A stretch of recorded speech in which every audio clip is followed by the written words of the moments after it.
સુરત જિલ્લામાં છેલ્લા ઘણા સમયથી વધી રહેલ ગંભીર ગુનાઓ જેવા કે હત્યા, બળાત્કાર, ચોરી તેમજ અન્ય નશાયુક્ત પદાર્થોનું વેચાણ જેવી ગંભીર ગુનાઓ રોકવા અને તત્કાલીન અસરથી કડક પગલાં લેવા બાબતે તેમજ જાહેર હિતમાં તપાસ કરી યોગ્ય કાર્યવાહી કરવા આદેશ આપી કાયદો વ્યવસ્થાની સ્થિતિ જાણવા દર્શન નાયક દ્વારા મુખ્યમંત્રી, ગૃહમંત્રી અને ડીજીપીને આવેદનપત્ર લખ્યું. ગુજરાત કોંગ્રેસ સમિતિના મહામંત્રી દર્શન નાયકે ગુજરાતના મુખ્યમંત્રી, ગૃહમંત્રી અને ગુજરાતના ડીજીપીને સંબોધી લખેલા પત્રમાં જણાવ્યું હતું કે છેલ્લા ઘણા સમયથી સુરત જિલ્લામાં ગંભીર ગુનાઓની સંખ્યામાં નોંધપાત્ર વધારો થયો છે.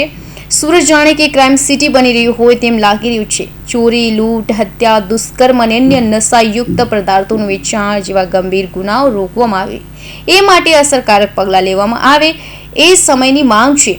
ગત 20 નવેમ્બરના રોજ સુરત જિલ્લામાં ઘટેલી ઘટના પર નજર કરીએ તો કિમ પોલીસ સ્ટેશનમાં મુન્ના એજન્સી નજીક સગીરાનું અપહરણ, કામરેજ પોલીસ સ્ટેશનમાં નવા ગામની સીમમાં મોબાઈલ ફોનની લૂંટ, ઉબેડ ગામની સીમમાં મોબાઈલ ચોરી, પલસાણા પોલીસ સ્ટેશનમાં જોડવા ગામે ડાઇંગ મિલમાં ગુનાહિત વિશ્વાસઘાતનો ગુનો, કોસંબા પોલીસ સ્ટેશનમાં બગુંબરા ગામની સીમમાં ઇકો ગાડીમાંથી લાખોની ચોરી સહિતના વિવિધ વિસ્તારમાં ગુના નોંધાયા હતા.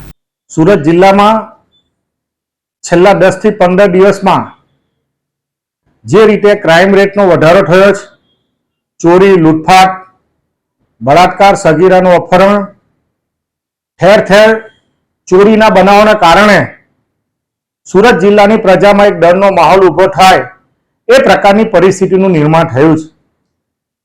સુરત જિલ્લાની પોલીસે જે રીતે કાયદાકીય કામ કરવાને બદલે આરોપી ઉપર, જે ગુનેગાર છે એની પર સખતમાં સખત પગલાં લેવાને બદલે જે રીતે ઢીલી નીતિના કારણે ગુનેગારોમાંથી કાયદાનો ડર નીકળી ગયો એ પરિસ્થિતિનું નિર્માણ થયું છે. છેલ્લા 10 થી 15 દિવસમાં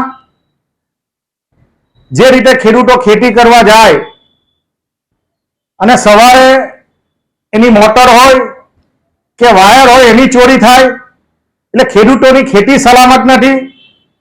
બચત કરીને સામાન્ય માણસે બેંકમાં જે નાણાં મૂક્યા છે એ બેંકોમાં જે રીતે ઢાળ પડે છે અને જે પ્રકારે ચોરી થાય છે એટલે લોકોના નાણાં પણ બેંકોમાં સલામત નથી. સવારે ભગવાનનું નામ લેવાથી સારો દિવસ પસાર થાય એના માટે જ્યારે મંદિરમાં જતા હોય તો મંદિરના ભગવાનના આભૂષણો પણ સલામત નથી અને કોઈ બાળકી ભણવા માટે બજારમાં જતી હોય ત્યારે એની પર પણ જે પ્રકારે દુષ્કર્મ કે એની છેડતીના બનાવો બને છે. આના કારણે સુરત જિલ્લામાં કાયદો અને વ્યવસ્થાની પરિસ્થિતિ ભાંગી પડી એ પ્રકારનું સ્પષ્ટ નિર્માણ થયું છે. માનનીય મુખ્યમંત્રી, માનનીય ગૃહમંત્રી અને માનનીય ડીજીપીને પત્ર લખીને વિનંતી કરી છે કે અગાઉના વર્ષમાં, ગયા વર્ષે જે રીતે 5238 જેટલા ગુનાઓ 15 તારીખ સુધીમાં નોંધાયા હતા આખા વર્ષ દરમિયાન, એમાં અસંખ્ય વધારો થઈને લગભગ 6238 જેટલા ગુનાઓ આ વર્ષમાં સુરત જિલ્લામાં નોંધાયા છે.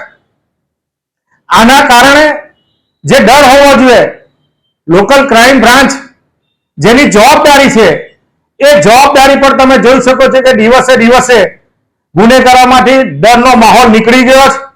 આજે પણ ઠેર ઠેર જગ્યાએ વારંવાર ગૃહ વિભાગને, પોલીસ વિભાગને રજૂઆત કરવા છતાં આજે પણ ઠેર ઠેર નશાયુક્ત પદાર્થો ઠેર ઠેર વેચાય છે. આના કારણે યુવાનોમાં પણ મોટા પ્રમાણમાં બદીનો માહોલ ઉભો થયો છે.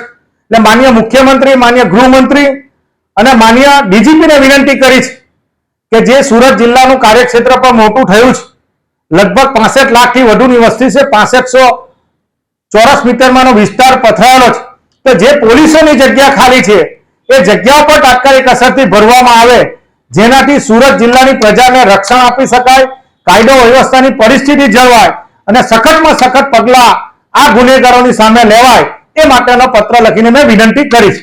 સુરત જિલ્લામાં બેંકમાં નાઇટ સિક્યુરિટી ગાર્ડ ફરજિયાત હોવા જોઈએ એવા પરિપત્ર બહાર પાડવો જોઈએ. સુરત જિલ્લામાં હત્યા, બળાત્કાર, લૂંટ, ચોરી તેમજ અન્ય ગંભીર ગુનાઓ બનાવવાની ઘટનાઓ દિન પ્રતિદિન બની રહી છે અને આ બધી ઘટનાઓમાં દિન પ્રતિદિન વધારો થઈ રહેલ છે તેમજ નશાબંધીના કાયદાનું પણ ઉલ્લંઘન કરવામાં આવી રહ્યું છે અને સુરત જિલ્લામાં અપરાધીઓમાં કાયદોનો ડર જંડાણે નીકળી ગયેલ હોય એવું વાતાવરણ સર્જાઈ ગયેલ છે, જે ખૂબ જ ગંભીર બાબત છે અને તેની ઉપર સરકાર શ્રી દ્વારા ધ્યાન કેન્દ્રિત કરી પગલાં લેવા ખૂબ જ જરૂરી છે. સુરત જિલ્લાના કાર્યક્ષેત્રમાં આવતા અનેક પોલીસ સ્ટેશનોમાં પૂરતા પોલીસ સ્ટાફ અને મહેકમની જગ્યાઓ ખાલી પડેલ છે. આ ખાલી પડેલ જગ્યાઓ ઉપર ભરતી કરવામાં આવે તો સુરત જિલ્લા પોલીસ વિભાગને પૂરતો સ્ટાફ મળી રહે અને ગંભીર ગુના બનતા અટકાવી શકાય અને સુરત જિલ્લામાં કાયદો વ્યવસ્થા જળવાઈ રહે. Bureau report, Hind TV news, Surat.